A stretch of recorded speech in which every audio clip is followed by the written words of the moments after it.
Hello and welcome to this weekend's silver chart analysis. It is Saturday the 15th day of March 2014.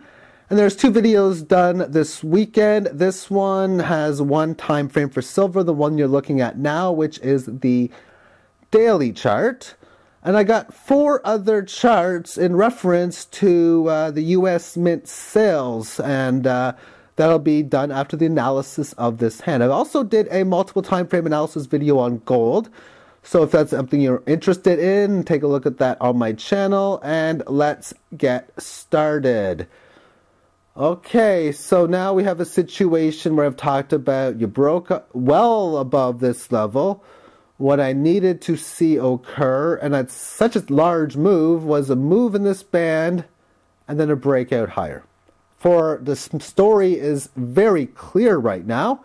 Either A, this is the failed breakout, which should often indicate a failed move to the downside, or B, the trend has reversed, it's corrected within it. As soon as it breaks this resistance, which is set at 22.18, we can confirm that this baby is in that of a bull market. It's had a very long correction within this band, 2.5 weeks or so. I also find it interesting that this level of support was taken out, and since then it has quickly managed to come back up to this previous high.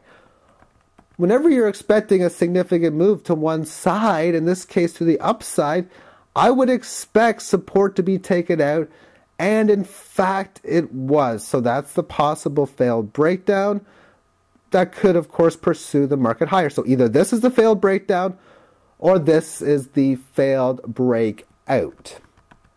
Right now, of course, I would have to give more bias of this towards the upside, but if you want to be sure, just wait for it to break through this level.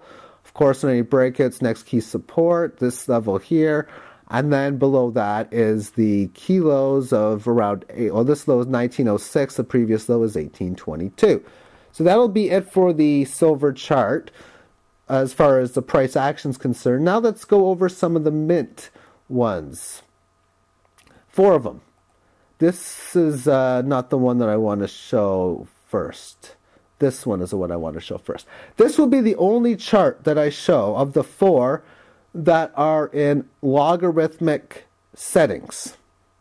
There's 1 million, 10 million, 100 million, and then 1 billion. So 10 times higher in each one. And what it is, US Mint Silver Eagle sales multiply the monthly average silver price. Now, why is that important? Well, today we're getting situations where in a month there's a few million people, not too many, but a few million people, 2, 3, 4 million Silver Eagles that are sold in a month. Whereas in the 1990s, there was a lot less, maybe 10 times less, and the price was significantly lower.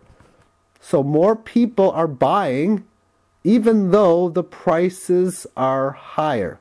So back in here, a few $1 million were spent on silver.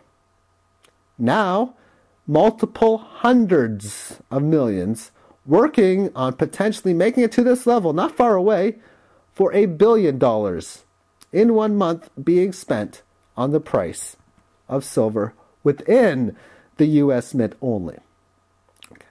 Okay, so now let's go on to the next chart. And this is just going to be the total amount of US Eagles that are sold on a monthly basis. So we have 1 million, 2, 3, 4, 5, 6. So we can see here multiple millions of people buying the silver every month compared to in here multiple hundreds of thousands of people. What else can we see about this chart? Well, let's draw a line right around here. We can see that the resistance area for total sales throughout the entire 1990s and the first plus half decade of the 2000s has now been support this decade and the end of the last. That's a key point to notice. It's gotten up here. You could also give it whatever type of pattern you want, but the direction has totally changed. The next chart will be, let's see, which one do we want to do? We've already done this. I've done that one, so let's do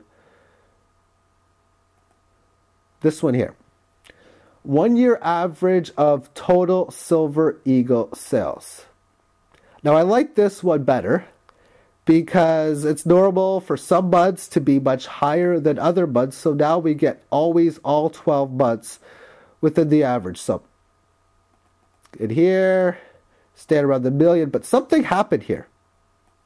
It went straight up, roughly at around late 2007, early 2008, and then it went up to here. This was right around the top of the silver market around 2011. Prices went lower, so people didn't want to buy it. Interesting. But people were loving the fact that they were buying it throughout the entire 2008 cycle all the way to 2011. But then it's went higher again and back lower. Now, some might state that the reason why this is lower is because they've ran out on times and they've stopped selling at different points. That might be the case, but you got point A, point B, point C, D, which is higher than B, and now is E going to be higher than C? Because if it is, in any way, the trend will be higher highs and higher lows. Final chart. This is very close to maybe the Drutter divergence, where now I have the silver price in red and the Silver Eagle sold in green. I'm using a swing line quarterly chart. Now what swing line means is it's a line chart. It just takes 1 point per period. But it says if it's in a downtrend, I want the lowest price. If it's in an uptrend, I want the highest price. So in 2008, silver went to 21, went down to 8, then went all the way up to close to 50, down to 26, and then up to about 35 before it broke down, and that's where we are now. Okay. Some things to notice about this. Of course, there's the trend. We're just going sideways. As the price of silver goes higher, then the amount of eagles sold went higher. Some things that I noticed. When silver went down in 2008, people did not stop buying, unlike what happened in 2011. There wasn't as much being sold after that. Another thing to realize, this thing went up here. Well, what we're going to do is draw a straight line from where it went up. So we can see that this move was significantly higher and this move was significantly lower. So that's where the divergence really comes into play. And final thing that I want to go over. Again, this is quarterly. So what we got right now is about 60 for January, February, and March. There's still 2 weeks to go. And we're pretty much 5/6 through this quarter. I'm going to play a game here. I'm going to count backwards from 4 to 1. And I'm going to go 4 high and 1 low. So I can go 4 high, 1 low, 3, 2, 4 high, and so on. Let's start her now. 1 high. That's because we're in quarter number 1. And the fourth quarter is usually pretty high. 4 low. This was the fourth quarter. And the fourth quarter is usually pretty low. 3, 2, 1 high. It's at the highest level. 4 low. 3, 2, 1 high, right in here. 4 low. 3, 2, 1 high. 4 low. 3, 2, 1 low. Basically, what I'm saying is the first quarter of the year you would expect to be the highest.